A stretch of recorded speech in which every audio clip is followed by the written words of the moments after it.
દર્શક મિત્ર, ગુજરાત 18 માં આપનું સ્વાગત છે। રાજકોટ જિલ્લાના ઉબલેડામાં ટાંકામાં પડી જતા એક યુવકનું મોત નીપજ્યું। સૂત્રો પાસેથી જાણવા મળતી વિગત પ્રમાણે રાજકોટ જિલ્લાના ઉપલેટામાં ટાંકામાં પડી જતા એક યુવકનું મોત નીપજ્યું। ઉપલેટા તાલુકાના ઈસરા ગામે ગ્રામ પંચાયતના ટાંકામાં પાણી ભરવા જતા યુવક કૂવામાં પડ્યો।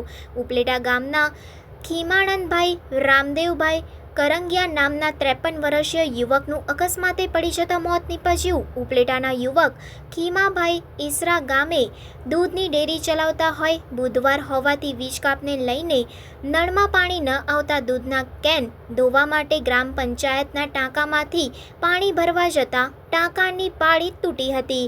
મૃતકને ઉપલેટા હોસ્પિટલ ખાતે પોસ્ટમોર્ટમ અર્થે ખસેડવામાં આવ્યો। મૃતકને પરિવારમાં એક દીકરો અને પત્ની હોય। પરિવારજનોમાં આક્રંદ છવાયો।